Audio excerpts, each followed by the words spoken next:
Que coisa linda! Glória a Deus!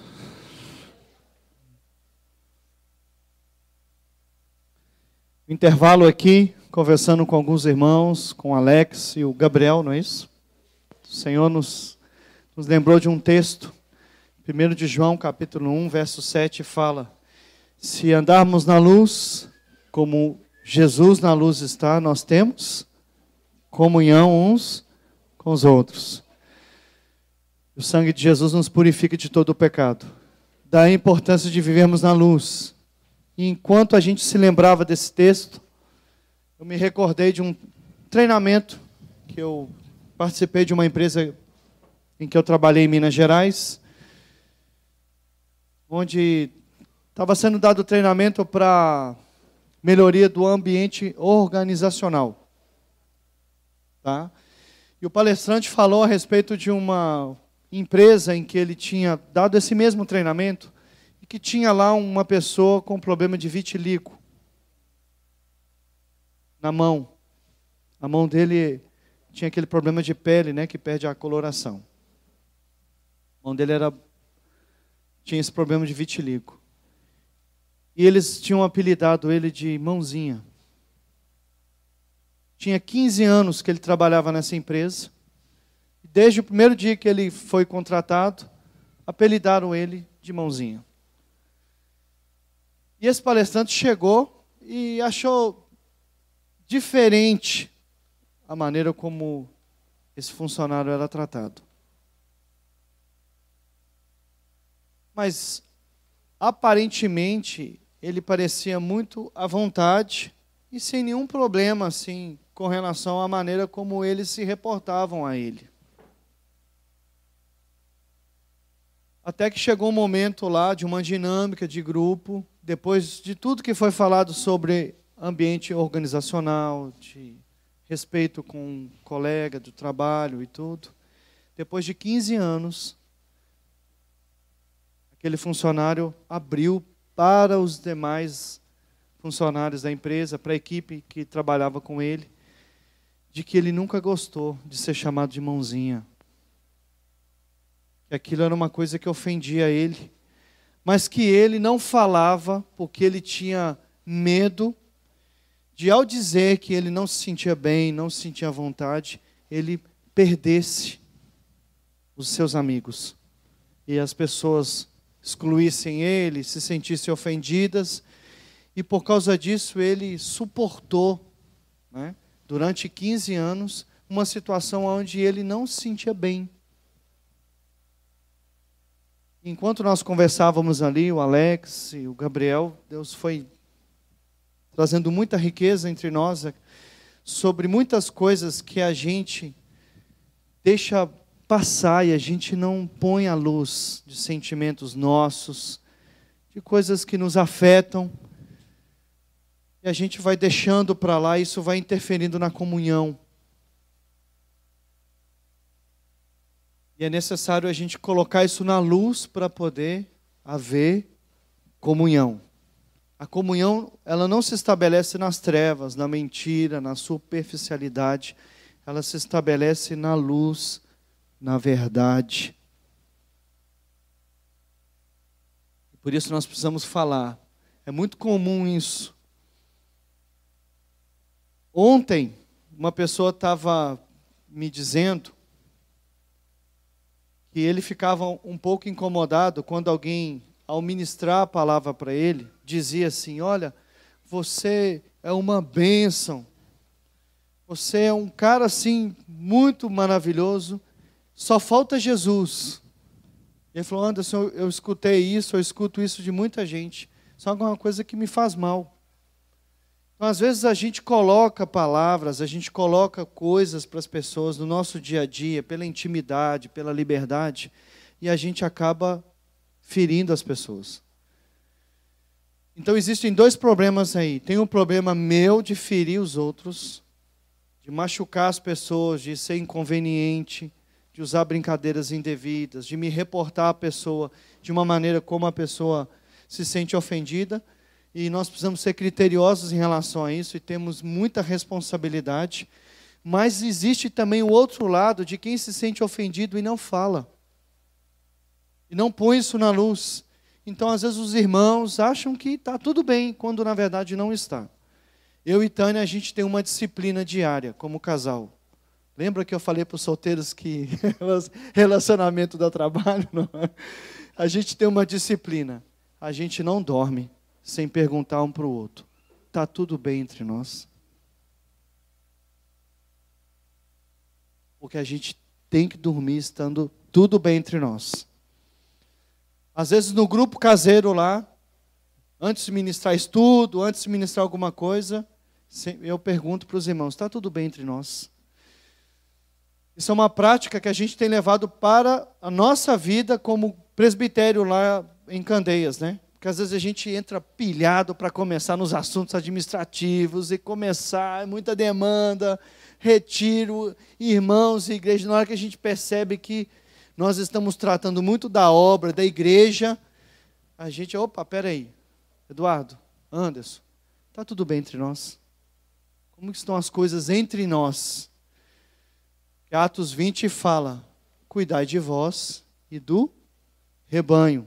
Então a gente preocupa muito em cuidar das coisas, em cuidar da obra de Deus, e a gente deixa de cuidar um do outro.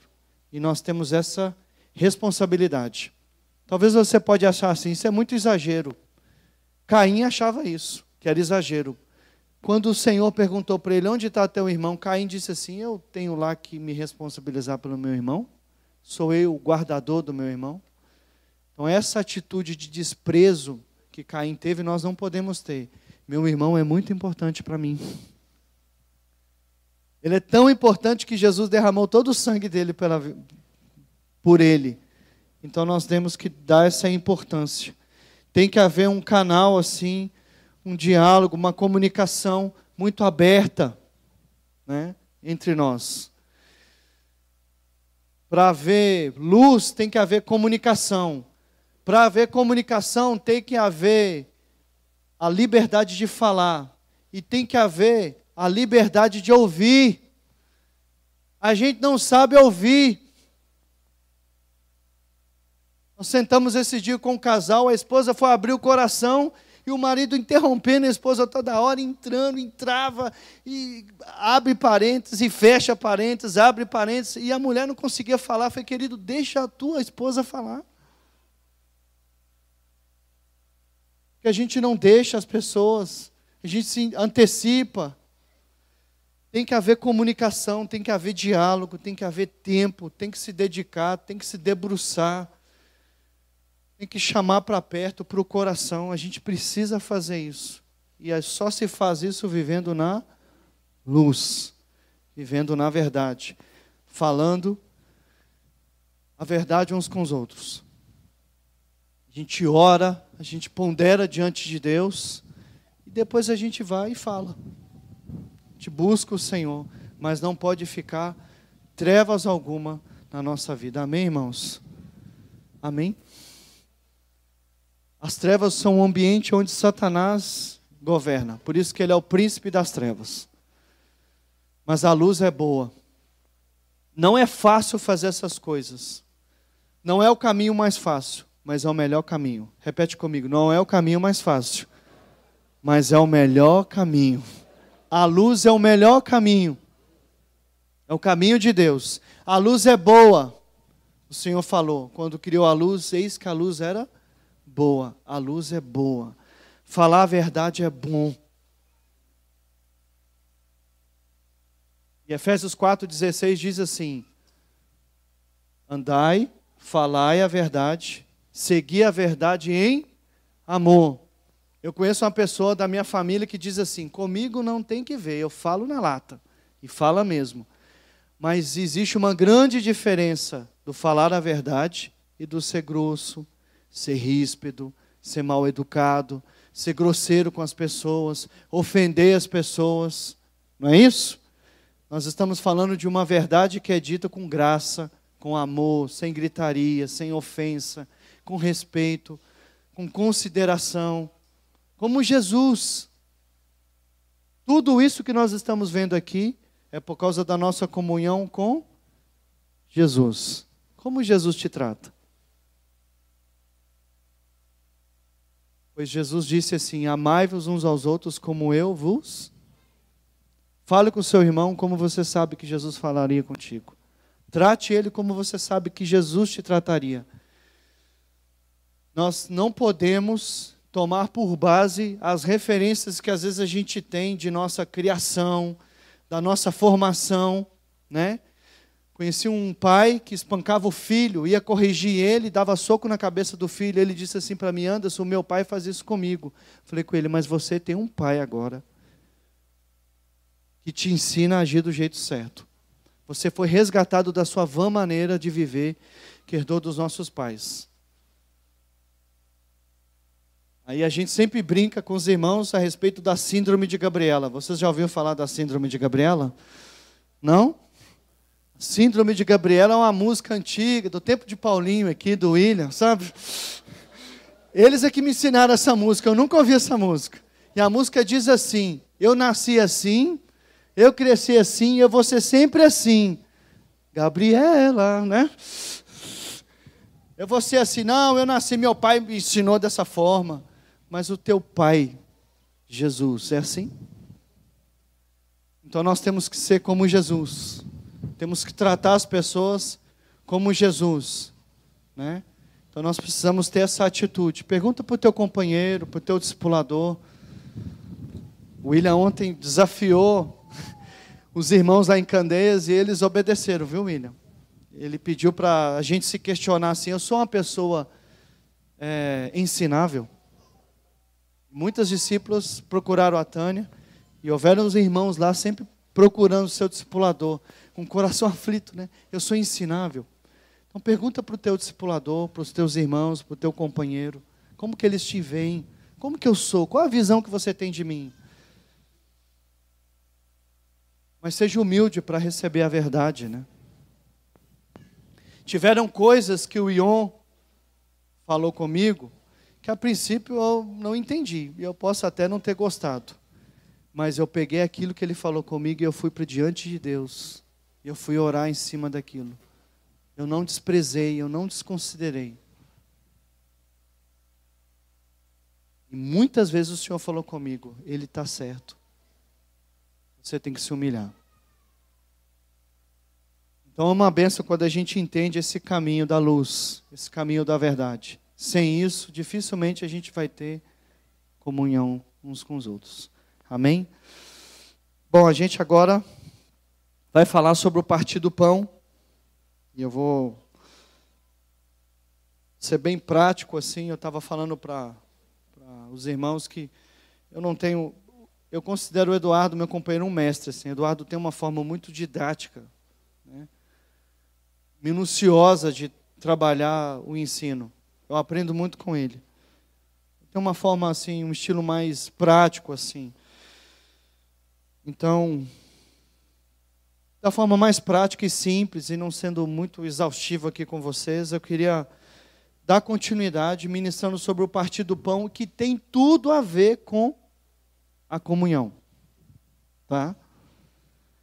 Tem tudo a ver, tem muito a ver. Os discípulos perseveravam na comunhão e perseveravam também no partir do pão. E aí esse partir do pão é a ceia do Senhor. Não é isso? Que foi instituída por Jesus na noite em que ele foi traído, quando ele estava reunido com os discípulos para participar da Páscoa com eles. Está registrado em Mateus 6, Mateus 14 e Lucas 22.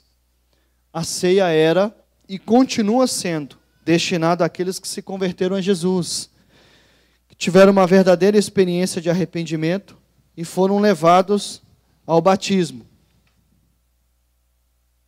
Então a ceia, ela é destinada não por nós, por presbitério, pela liderança, mas pelo Senhor, né? Por todo o significado, a importância que ela tem, tudo que ela representa, ela é destinada àqueles que já caminham como discípulos de Jesus, que são discípulos de Jesus. Em Atos 2,42, nós aprendemos que os discípulos partiam o pão né?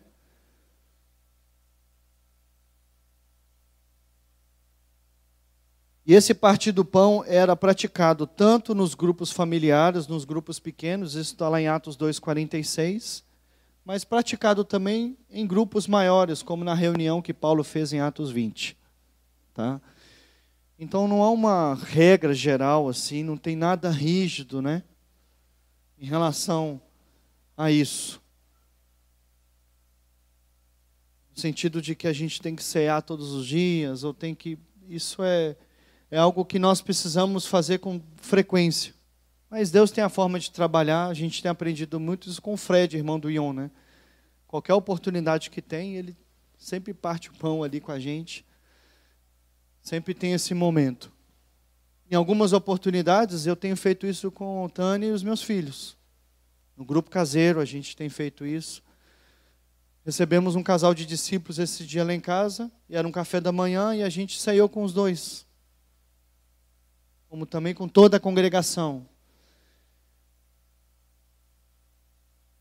A questão aí é a importância do significado da ceia e do que representa o estar à mesa. E aí eu fiquei me lembrando algumas coisas assim que eu já li sobre o significado da mesa, né, na cultura judaica. A mesa não era apenas um móvel, a mesa não é apenas um móvel de enfeite para os judeus. Para os judeus, a mesa é como se fosse um altar, no qual a família se reúne, né? Então, quando se fala no partir do pão, se reportando a Jesus ali com os discípulos, na última Páscoa e na inauguração da ceia do Senhor, que foi feita antes dele ser traído, a gente se lembra muito desse significado do estar à mesa. Como diz a palavra nos evangelhos, que Jesus estava à mesa com os discípulos. Então a cultura judaica dá muito valor às refeições.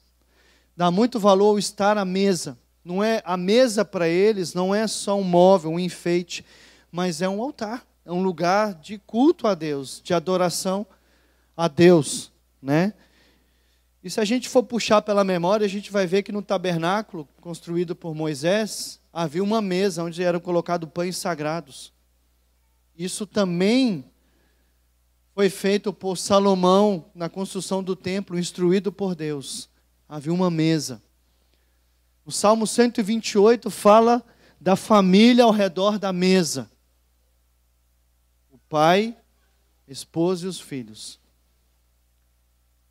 Eu não sei quanto a você, mas para nós lá em casa é inegociável. As refeições são na mesa. A gente junto, dando as mãos, orando junto. A gente vive tempos de modernidade, né? Onde muitas famílias, cada um pega um prato, vai para um canto, às vezes vai para dentro dos quartos. Lugar de comer é na mesa. Junto com a família, porque ali é um tempo de culto a Deus. Pode ser que você tenha esse hábito assim, tem um hábito diferente. Senta à mesa. Ali a gente conversa, ali a gente abre o coração, ali muitas coisas acontecem. E a instituição da ceia, ela ocorreu com Jesus e os discípulos à mesa. A gente tem que valorizar muito isso. As refeições, o estar junto. No contexto histórico, quando a gente vai entender 1 de Coríntios 11 e Atos 2, dentro do contexto histórico assim do que acontecia com a igreja, além da ceia do Senhor, quando eles partiam o pão e eles tomavam do fruto da videira, a igreja ela tinha um momento de fazer as refeições juntos. Eles chamavam essa refeição de festa ágape, festa do amor. Isso fica bem claro no texto de Atos 2,46, porque fala que eles partiam pão e faziam juntos a refeição. Então essas duas coisas aconteciam ali naquele mesmo momento.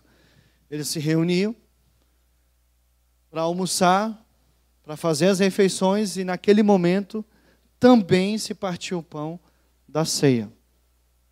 Né? Isso é algo significativo para a gente, e que mostra essa importância de vermos o momento das refeições, da mesa, do estar junto em casa, para a gente orar, para a gente falar da palavra também, para a gente buscar o Senhor, a gente partir o pão. Amém?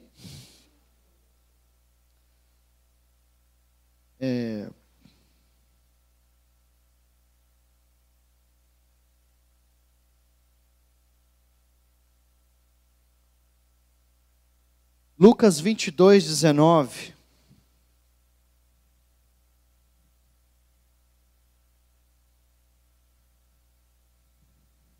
Diz que a ceia é um memorial. Jesus deu graças, tomou o pão e disse, né? Isso é meu corpo oferecido por vós. Fazei isso em memória de mim. Memorial é, dentre tantos significados, significa algo merecedor de permanecer na memória.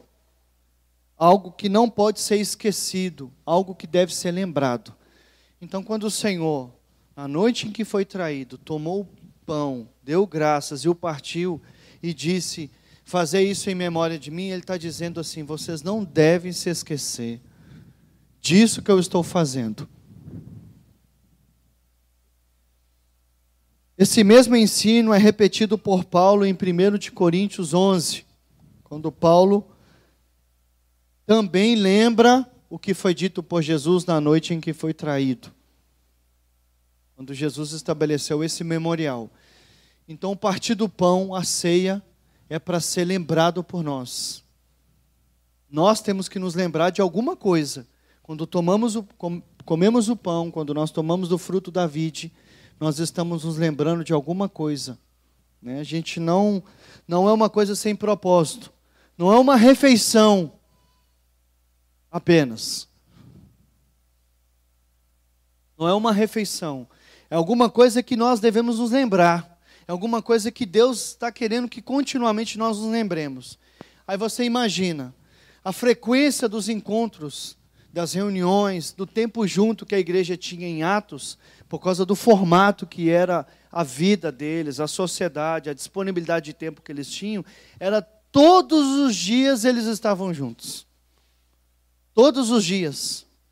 A estrutura de vida deles, a vida mais simples, camponeses, pecuaristas, morando ali perto, permitiu eles se reunir todos os dias. E todos os dias, quando eles se reuniam, eles partiam pão. E todos os dias, partindo o pão, quando eles faziam isso, eles se lembravam de alguma coisa. Eles se lembravam. O memorial para se lembrar. Depois que atravessaram o Mar Vermelho, Deus ordenou para que os filhos de Israel, agora eu estou na dúvida se é no Mar Vermelho ou no Jordão. Os irmãos aí me ajudam. Mas ele mandou que tomassem 12 pedras, né? Oi? Agora eu estou me... Jordão, né? Me ajuda aí, Paulinho. Ele ordenou que se levantassem 12 pedras, representando as 12 tribos de Israel, e que amontoassem elas em cima umas das outras.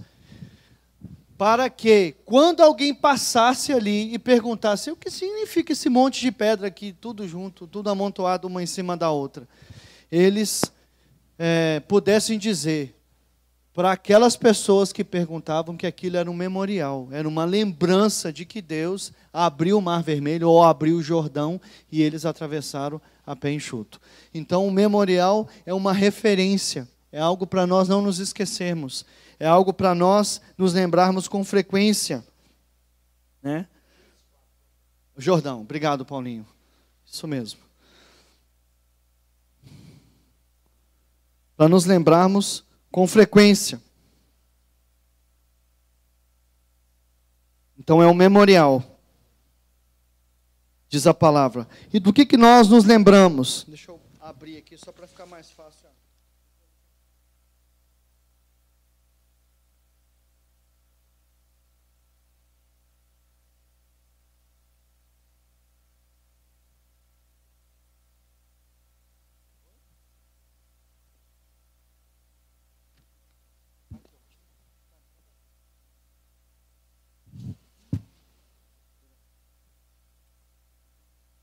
Estou Estou com os textos aqui, estou com o celular também.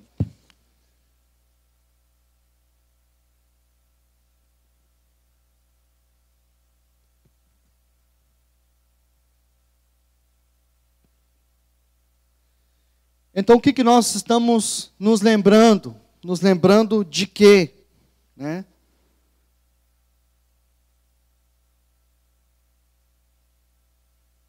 Primeiro de Coríntios 11, 26. E o detalhamento do ensino sobre a ceia do Senhor, sobre o partir o pão, está em 1 de Coríntios 11, quando Paulo está dando várias instruções ali a respeito do culto. E aqui o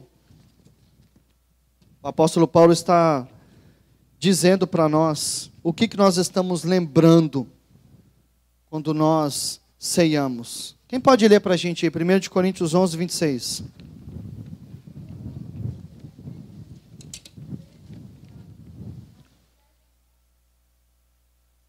Obrigado.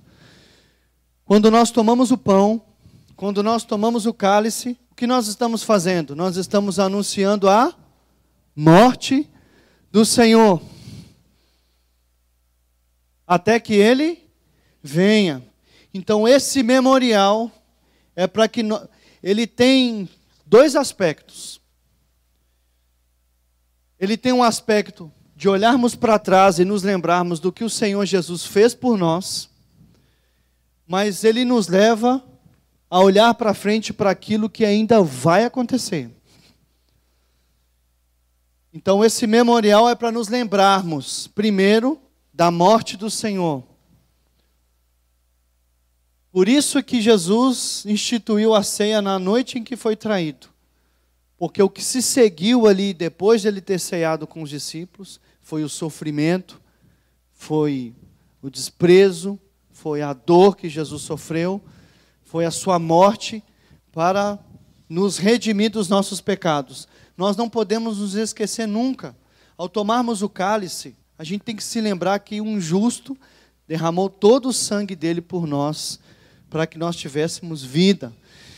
Ao tomarmos o pão, nós temos que nos lembrar que Cristo foi o pão quebrado naquele madeiro, moído pelos nossos pecados e nossas transgressões. Isso tem que estar sempre na nossa memória, irmãos. Nós não podemos nos esquecer do que Jesus fez por nós. Por isso a ceia é tão importante para a nossa vida. Sabe por quê? Porque nós temos, infelizmente, uma dificuldade enorme no sentido de que nós nos esquecemos facilmente das coisas. A gente se esquece das coisas. Você não vê os filhos de Israel? Sofreram durante 400 anos lá, mais de 400 anos no Egito. Clamaram ao Senhor por libertação. Pediram ao Senhor por libertação. Deus envia o libertador, manda Moisés. Moisés vem. Deus tira o povo com mão forte e poderosa do Egito, leva eles para uma terra prometida, né?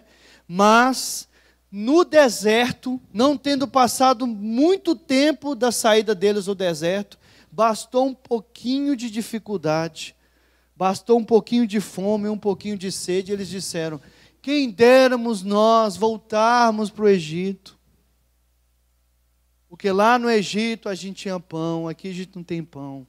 Lá no Egito, lá tinha as panelas cheias de carne, aqui a gente não tem. Lá no Egito a gente tinha pepino, tinha alho. Chegaram a cogitar a possibilidade de instituir um capitão para levar eles de volta para o Egito, irmãos.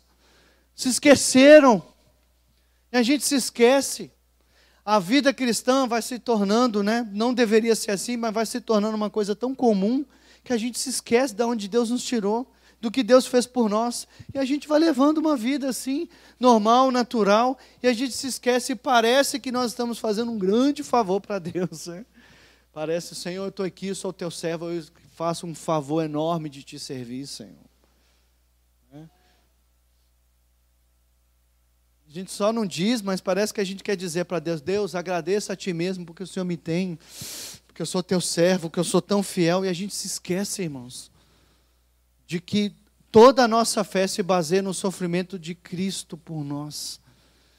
da morte de Cristo por nossa vida. Então, a ceia, o partir do pão, esse memorial que me quebra, que me leva a lembrar de onde eu saí, de quem eu era. Eu era criatura e me tornei filho de Deus. Eu era pecador e fui justificado. Eu estava morto nos meus pecados e delitos e Deus me deu vida. Eu estava destinado à perdição, à maldição, ao inferno, e hoje meu nome está escrito no livro da vida. Eu estava longe, agora estou perto. Eu era bastardo, agora sou filho de Deus. Irmãos, isso é muito tremendo. Isso é muito tremendo. E isso enche o nosso coração, porque aí a gente fica tão quebrado e tão pequeno que a gente não se sente no direito de reclamar de nada. A gente não reclama de nada, porque a gente reconhece a vida miserável que a gente tinha.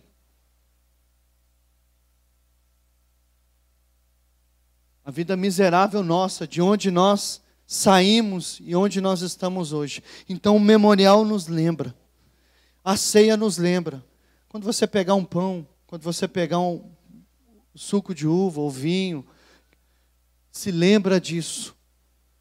Isso aqui, esse memorial é para me lembrar do sangue de Jesus, da morte de Jesus por mim, do sofrimento de Jesus por minha vida. Eu não posso me esquecer nunca de onde eu saí.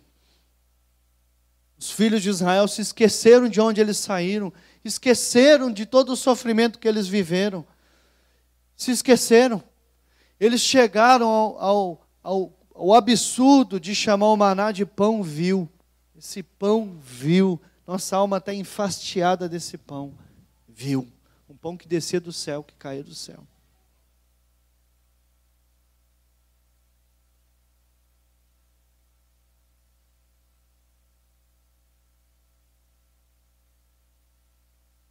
Por isso o Senhor está dizendo, olha, fazer isso em memória de mim. Então a gente olha para trás. A gente sempre deve olhar para trás. Na hora que a gente começa, né, lá em Minas a minha mãe, os mais antigos, né, quando a gente estava muito abusado, querendo alguma coisa que a gente nem tinha direito, a minha mãe falava assim, abaixa a Cristo. Né? Porque Cristo é o que o galo tem, né? Quando ficava muito imponente, achando que tinha muito direito, ela falava assim, olha, abaixa a sua Cristo, minha mãe falava.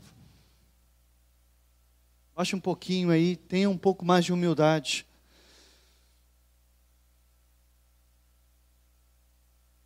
Para justamente nos lembrar, né?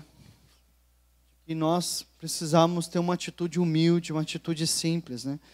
E o Senhor está dizendo para nós isso. Não se esqueçam de onde vocês saíram, de quem vocês eram. E não se esqueçam do que eu fiz por vocês. Amém? Esse é o memorial, né? Da morte de Cristo. Anunciais a minha morte. Mas aí fala, anunciais a minha morte até que eu venha. Então aponta para uma coisa que vai acontecer, para uma realidade que virá. Jesus, na noite em que ceou com os discípulos, disse assim, eu não vou mais beber do fruto da vide até aquele dia em que vou bebê-la no reino do meu Pai. E Apocalipse diz que haverá uma boda, as bodas do Cordeiro, né? Que o Senhor está preparando. E nesse dia nós vamos cear com o Senhor. Nós vamos estar juntos com Ele, irmãos. Vamos cear com Cristo. Cristo está preparando a sua noiva, a sua igreja para esse dia. Então nós olhamos para trás, nos lembramos do que Jesus fez por nós, mas nós também, todas as vezes que nós tomamos do pão, nós tomamos do fruto da vide, nós olhamos para frente e nós nos enchemos de expectativa, porque Jesus virá buscar a sua igreja, virá a buscar a sua noiva, haverá esse dia onde as trombetas vão tocar, onde todo olho vai ver o Senhor, como nos lembrou bem o William ontem, onde Ele vai arrebatar a sua igreja, onde Ele vai primeiro ressuscitar os mortos, né? Porque nós, os que vivemos, não vamos precedê-los, mas Ele vai ressuscitar os mortos primeiro, e depois nós vamos ser arrebatados, se estivermos vivos até lá, se o Senhor permitir, e vamos encontrar com o Senhor nos ares. Esse dia virá. A sociedade não acredita nisso, e tem muita gente dentro da igreja que não acredita nisso. Mas esse dia virá. E próximo está esse dia. E quando esse dia acontecer, quando esse dia vir, o Senhor virá para buscar a sua noiva, a sua igreja. Nós vamos estar com Ele para ceiar com Ele. Então a ceia nos reporta para frente também. Nos faz lembrar disso. Maranata, ora vem, Senhor Jesus. O Senhor Jesus disse assim: quando todos esses sinais, os sinais que Ele deixou como evidências da brevidade do seu retorno, quando todos esses sinais estiverem se cumprindo, quando todas essas coisas que eu estou dizendo para vocês começarem a acontecer, erguei os vossos olhos, próximo está a vossa redenção. Próximo está a vossa redenção. Você lê a Bíblia e começa a ver as coisas acontecer, se alegra. Próximo está a nossa redenção. Amém, queridos? Esse é o partir do pão, é a ceia, é a nossa comunhão com Cristo, né? É isso que a palavra do Senhor nos apresenta como memorial, onde nós nos lembramos do que Jesus fez por nós, mas nos lembramos também da promessa do dia em que Ele vai nos recompensar por todas as nossas obras, do dia onde Ele vai colocar fim a todo pecado, sofrimento, dor, aonde Ele vai nos levar para estarmos eternamente com Ele, quando Ele vai nos dar um corpo semelhante a Ele, quando Ele vai nos revestir de imortalidade. Esse dia está para acontecer, irmãos. Parece loucura. Na época de Noé, era loucura o que Noé estava dizendo. Construindo um barco no deserto, nunca tinha chovido, um barco daquele tamanho, 100 anos construindo um barco. E Pedro diz em uma das suas cartas que Noé era pregoeiro da justiça. Imagina bem, lá no sertão de Pernambuco, alguém começa a construir um barco, aí alguém passa, o que está fazendo aí? Construindo uma arca. Por quê? Porque Deus falou comigo que vai enviar tanta chuva que vai inundar tudo. Aí o cara fala, você é doido, rapaz. Isso aqui é sertão, mal chove aqui. E você construindo um barco desse tamanho. Mas Noé era pregoeiro da justiça. Noé anunciava a palavra. Por onde ele andava, ele anunciava. Até o dia em que Deus cumpriu o que ele disse. E hoje existem registros históricos, científicos, arqueológicos. Não é só a Bíblia que comprova esse evento do dilúvio que aconteceu.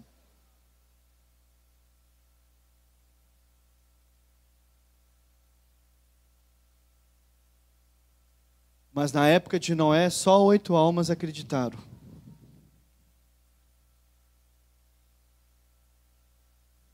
E Jesus disse assim, assim como foi nos dias de Noé, vai ser nos nossos dias também.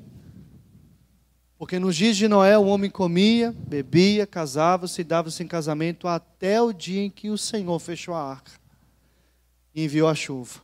Então os nossos dias são esses dias, as pessoas comem, bebem, vocês estão aqui, buscando o Senhor e a palavra de Deus, mas e tanta gente que está por aí, fazendo o que não deve, comendo, bebendo, casando-se, dando-se em casamento. Mas haverá um dia onde essa porta da arca vai ser fechada também, irmãos. E o Senhor vai aparecer com alarido nos céus, com a trombeta dos anjos. Eu fico imaginando o que vai ser, amados, esse dia. Os anjos tocando a trombeta, o nosso Senhor vindo nas nuvens. Vindo nas nuvens, diz a palavra, eis que vem nas nuvens e todo olho verá. Todo olho verá. E virá para buscar a sua igreja. Então, a ceia é para que nós nos fortaleçamos no Senhor. Porque na caminhada, muitas vezes a gente se esquece dessas coisas, de quem nós éramos e do que Deus está para fazer por nós. E a gente se desanima, se enfraquece, vai perdendo a pegada. A gente deixa de ter aquele compromisso. E a gente precisa então reavaliar a nossa vida. Porque a palavra do Senhor diz que nós devemos ter cuidado e vigilância para sermos encontrados naquele dia em que o Senhor voltar, santos e irrepreensíveis diante dele em amor, abandonando todo o pecado, toda a impureza, todo o engano. Por isso que Paulo diz em 1 Coríntios 11, para a gente ter cuidado para não participar da ceia de forma indigna. Por isso ele diz isso. Por isso ele fala na época dele lá, de muitos que dormiam, de muitos que estavam doentes, por participar da ceia de forma indigna. Ele está dizendo de gente que estava em pecado de forma deliberada, consciente, sem se arrepender, sem buscar o Senhor, sem o menor sinal de tristeza e de quebrantamento no seu coração. E ele disse, cuidado, é muito sério. A verdade é, no ensino de Paulo, em 1 Coríntios, é que a Bíblia diz assim, examine-se um homem a si mesmo.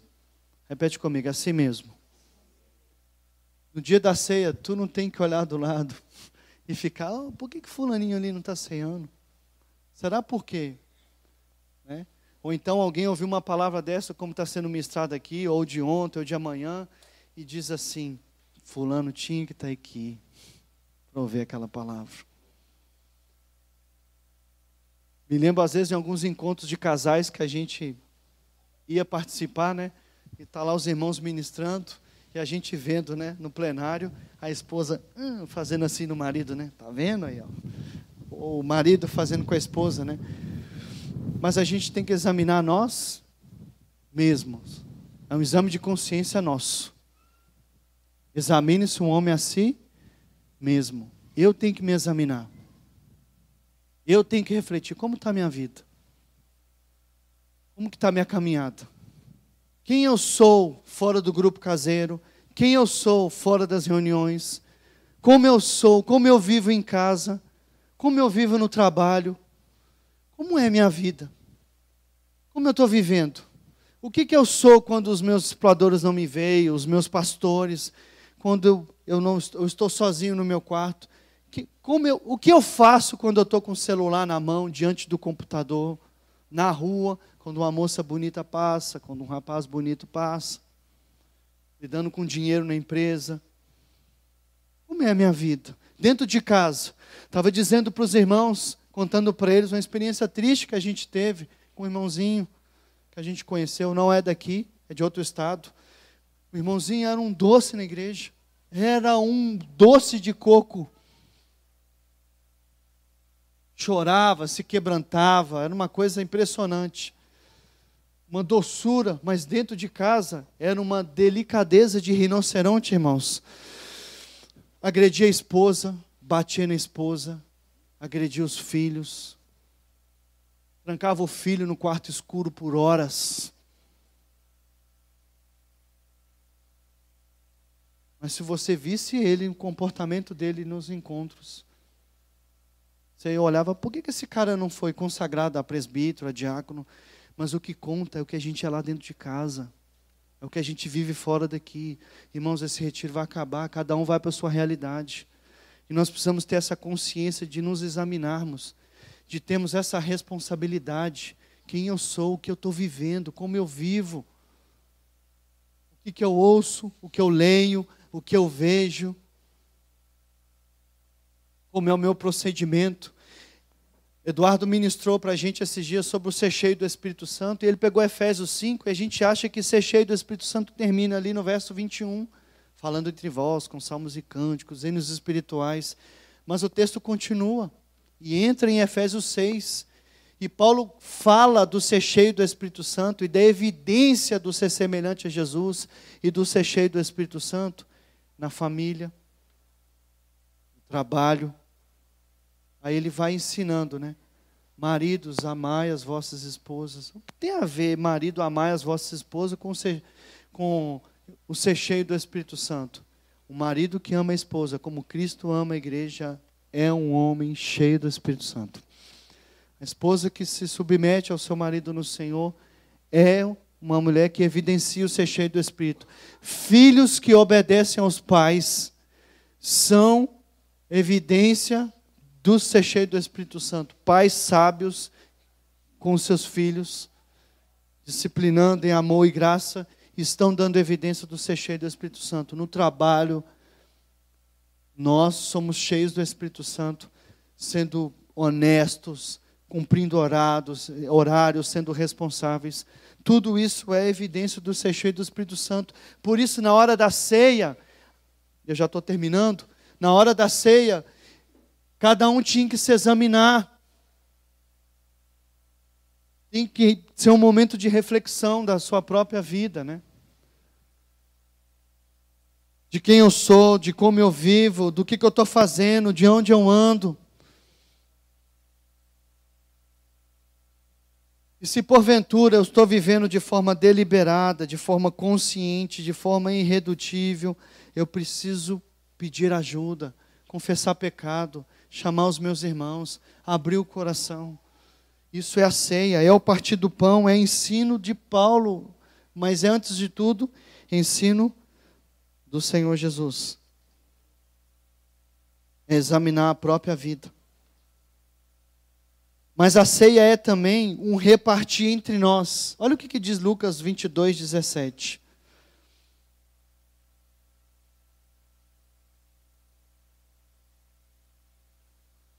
E tomando um cálice, havendo dado graças, disse: recebei e reparti entre vós.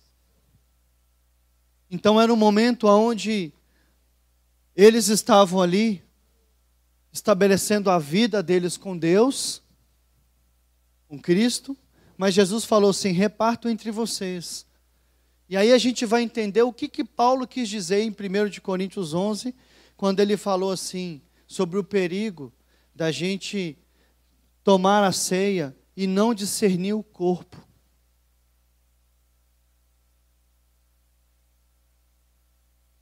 E na verdade Paulo está dizendo que nós não podemos desassociar a ceia da nossa vida como irmãos, como igreja, como família.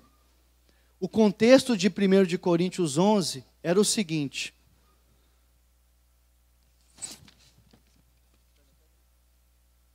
o contexto de 1 de Coríntios 11 era o seguinte: a igreja estava junta, eles estavam juntos para cultuar o Senhor, para cearem, mas eles estavam juntos para participarem de uma refeição juntos, que segundo os estudiosos chamava festa do amor, festa ágape. E nessa festa, nessa refeição, as pessoas com posse, com melhores condições, levavam alimento para a reunião da igreja e repartiam com as pessoas mais pobres. Mas o que estava acontecendo, irmãos? Essas pessoas que tinham condições levavam seus alimentos, comiam de forma antecipada, não esperavam os pobres chegarem, se empanturravam de comida, tomavam vinho a ponto de se embriagarem e depois iam cear com os demais. Eles estavam sendo egoístas, eles estavam divididos, porque Paulo fala em 1 de Coríntios 11, há divisões, eu tenho tido notícia de divisão entre vocês, mas mesmo com esse cenário de divisão, mesmo com esse cenário de egoísmo, né, e mesmo muitos estando bêbados no meio da congregação, depois de participarem dessa refeição, o que eles iam fazer? Iam cear.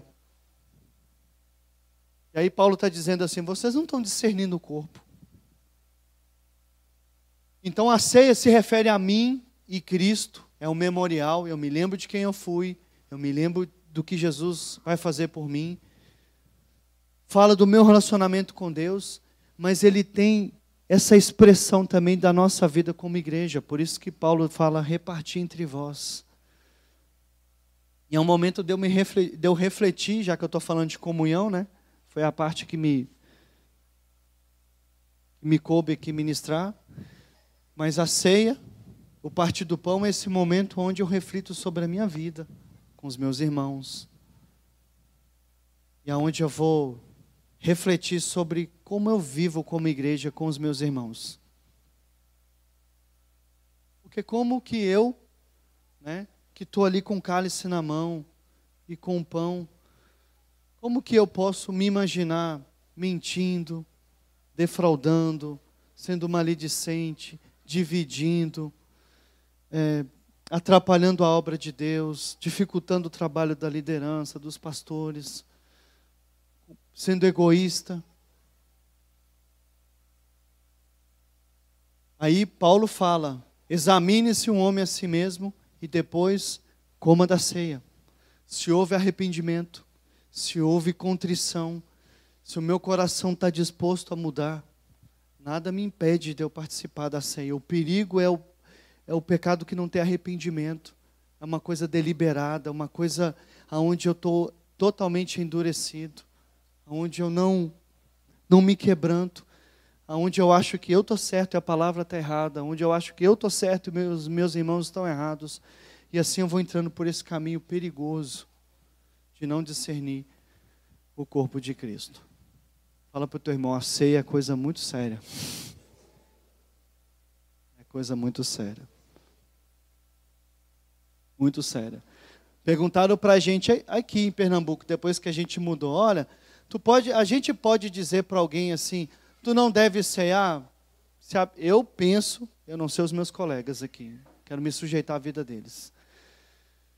Tirando uma questão pontual de disciplina, onde está sendo tratado assim, eu penso que esse examinar a si mesmo é o que conta. É a responsabilidade nossa.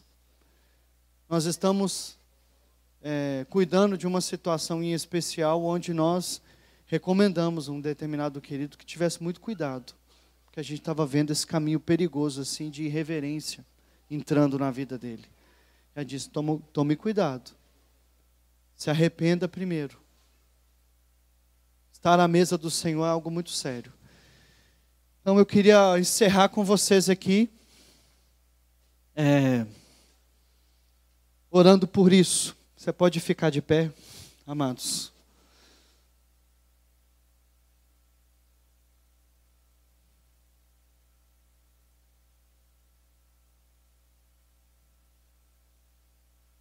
A ceia e a comunhão, elas são muito importantes. Nós não devemos deixar de cear e não devemos deixar de estar em comunhão. Nós temos que perseverar nisso. Essas duas coisas falam muito da nossa vida como igreja, do nosso relacionamento como irmãos, como família, como corpo de Cristo. E eu quero te pedir para você começar a orar com teu irmão aí, de 2 em 2 ou 3 em 3. Começa a orar com ele.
Aleluia.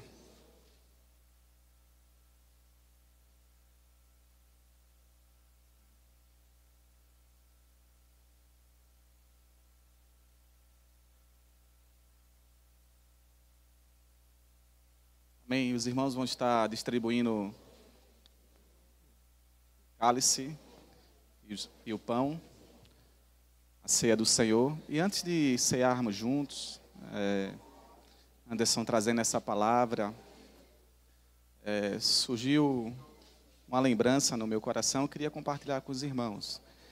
O texto que Anderson compartilhou conosco, que diz: examine-se, pois, o homem a si mesmo, e coma do pão e beba do cálice. Mas antes de comer do pão e beber do cálice, e cearmos, participarmos da ceia do Senhor, recebemos uma ordem da parte de Deus. É que nós devemos nos examinarmos a nós mesmos para cearmos, para participarmos da ceia. Porque a ceia é a ceia do Senhor.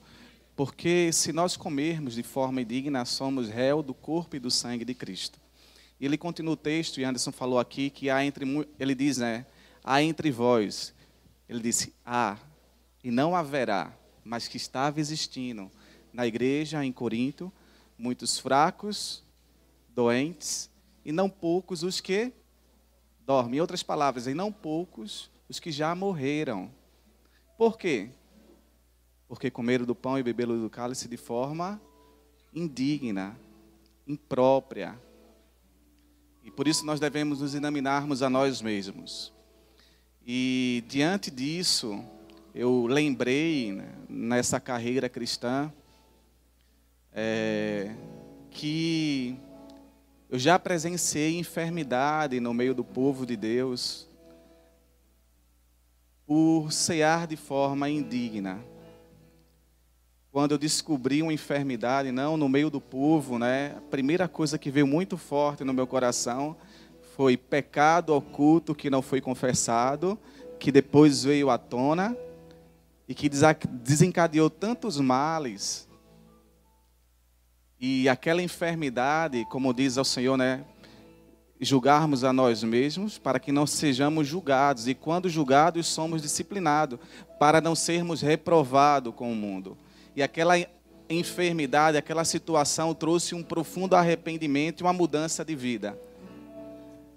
E Deus assim restaurou e consertou aquela vida, e tudo aquilo proporcionou para que para que a pessoa não fosse condenada com o mundo. Então é algo muito sério a ceia do Senhor. Então por isso a palavra de Deus nos exorta para que antes de comermos do pão e bebermos do cálice, é necessário que venhamos a nos examinarmos a nós mesmos. E vermos se estamos aprovados diante do Senhor. Interessante que essa palavra examine-se, vem da palavra dóquimos, que eu já compartilhei com os irmãos. É aquele homem que não comercializa algo que não é verdadeiro, que não comercializa aquilo que é falso, aquilo que não é adulterado, impróprio. E vem dessa palavra dóquimos. Então, examine-se, veja se você se encontra aprovado, se está no padrão de Deus. Se não, arrepende-se, e coma do pão e beba-se do cálice. Então, que nós venhamos a nos examinarmos a nós mesmos. Dizer ao Senhor, sonda-me, ó Deus, e conhece o nosso coração, o meu coração. Prova-me, conhece os meus pensamentos, vê se há em mim algum caminho mau e guia-me pelo caminho eterno. E assim conduzirmos pelo espiritual arrependimento e comermos do pão e bebermos do cálice, para que nós não venhamos a sermos julgados pelo Senhor e disciplinados pelo Senhor. A ceia é a comunhão do corpo de Cristo, é a comunhão com Cristo Jesus. Quando nós ceamos, nós desfrutamos dessa comunhão. Visivelmente é o vinho, visivelmente é o pão, mas espiritualmente é o corpo e o sangue de Cristo, que nos purifica de todo o pecado. Esse sacrifício que nos reconciliou com Deus. E quando nós ceamos, nós desfrutamos da comunhão do corpo e do sangue de Cristo. Nós desfrutamos da comunhão com Cristo, o Cordeiro de Deus, que enviou a sua vida em sacrifício por cada um de nós. Então, enquanto nós ceamos, nós desfrutamos da comunhão com Cristo, o cabeça, e Cristo, o corpo, Que Deus possa manifestar a sua glória e o seu poder. Que haja entre nós o derramamento do Espírito Santo. Que haja entre nós um renovo.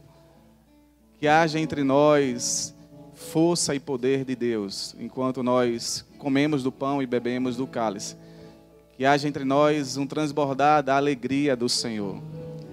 Amém? Todos receberam do pão, do cálice? Alguém está faltando? Todos receberam? E nós iremos fazer juntos isso. Amém? Iremos cear junto com nossos irmãos. E que nesse momento que viemos repartir do pão e beber do cálice, que venhamos também a profetizar sobre a vida do nosso irmão, abençoar a vida dele. Se tu queres abrir o teu coração, expressar algo para o teu irmão, irmão, olha, ora por mim em relação a isso. De ser de forma específica para que teu irmão possa interceder e impor as mãos sobre a tua vida. É o momento também de fazermos isso. Orarmos uns pelos outros, edificarmos a vida uns dos outros. E desfrutarmos da comunhão de Cristo Jesus, o nosso Senhor. Amém? Então vamos fazer isso em nome de Jesus. Obrigado, Jesus, pelo sacrifício oferecido na cruz do Calvário por cada um de nós, Senhor. Temos comunhão contigo, Senhor. Temos livre acesso até a tua presença pelo novo e vivo caminho que o Senhor consagrou, Pai. E nessa manhã nós rendemos graças a ti, Senhor, porque fomos chamados, Senhor. Vinde após mim, e diante do teu chamado, Senhor, nos arrependemos dos nossos pecados e decidimos, ó Deus, te seguir, Pai. Hoje, como filhos amados, queremos nessa manhã, nessa tarde, comermos do pão, bebermos do cálice e declarar: Maranata, ora vem, Senhor Jesus. O preço foi pago, o sangue foi derramado. Aquilo que era impossível aos homens, pecadores, ser reconciliado com o Senhor o fez através do sangue de Cristo Jesus, o teu Filho amado. E na cruz do Calvário, o Senhor Jesus Cristo, Ele declarou: está consumado. Pai, em tuas mãos entrego o meu espírito. Perdoa-os, porque eles não sabem o que fazem. E naquele momento o véu foi rasgado, o preço foi pago. Ó morte, onde estás? O Senhor ressuscitou. Ele venceu a morte, Ele é o primeiro da ressurreição. E esperamos aquele grande dia, onde iremos ressurgir das cinzas em glória com Ele. E estaremos eternamente em um novo céu e uma nova terra. E contemplaremos o Senhor face a face. Oh Senhor, bendito Tu és. Oh Senhor. Obrigado, Senhor. E nessa manhã, nessa tarde, nós comemos, Senhor, com alegria e gratidão. Muito obrigado, Senhor. Muito obrigado, Senhor. Aleluia. Vamos comer do pão, beber do cálice. Em nome de Jesus.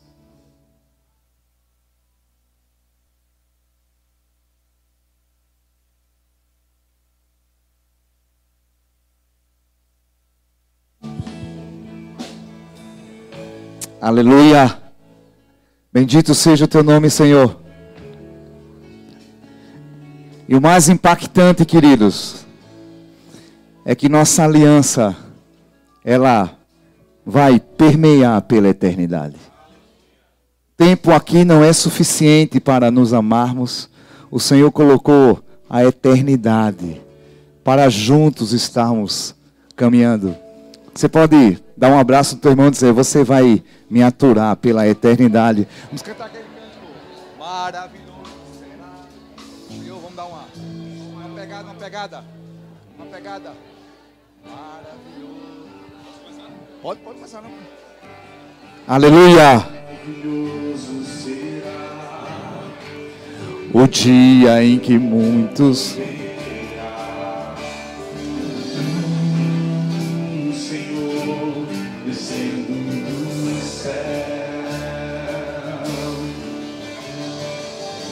para imaginar.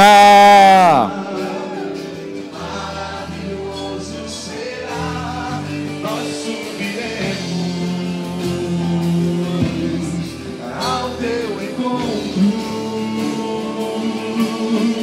Que alegria,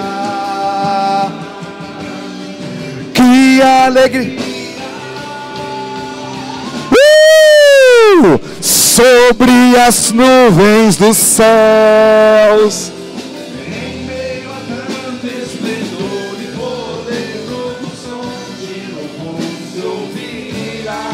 Tua noiva te encontrar. Vemos nas tuas mãos marcas do teu sacrifício por nós.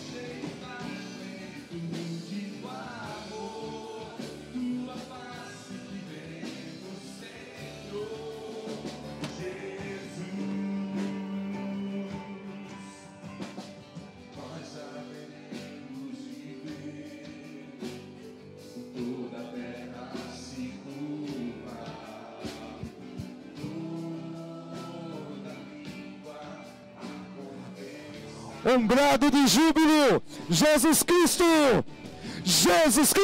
é o Senhor. Maravilhoso será estar contigo.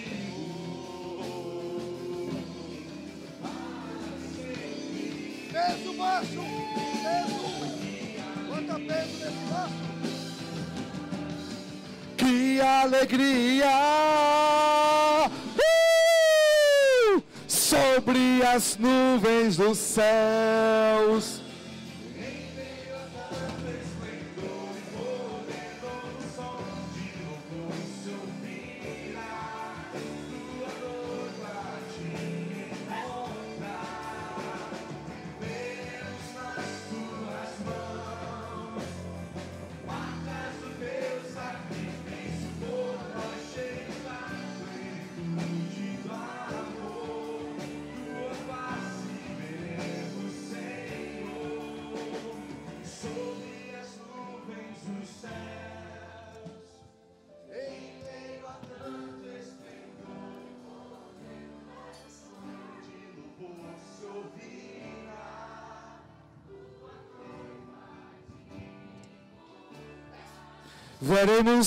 Veremos nas tuas, aleluia, marcas do teu sacrifício por nós.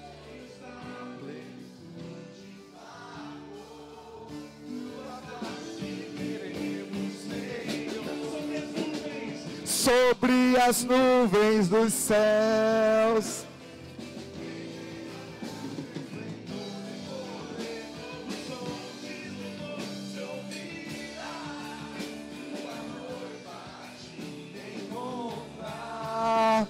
Veremos nas tuas mãos marcas do teu sacrifício por nós, plenitude de amor. Veremos, Senhor Jesus. Aleluia, aleluia, Senhor. Obrigado porque nos desse a eternidade para te amar, Senhor. A eternidade para caminharmos juntos, para vivermos em família, agora até a eternidade. Amém? Obrigado por essa alimentação que iremos ter agora. Queremos agradecer mais uma vez a tua fidelidade sobre nós. Abençoamos mais uma vez a vida dessas cozinheiras, Senhor. Vai transbordando a tua graça sobre a vida de cada uma delas, Senhor. Abençoamos essa tarde, um tempo de comunhão, de partir do pão, de confissão.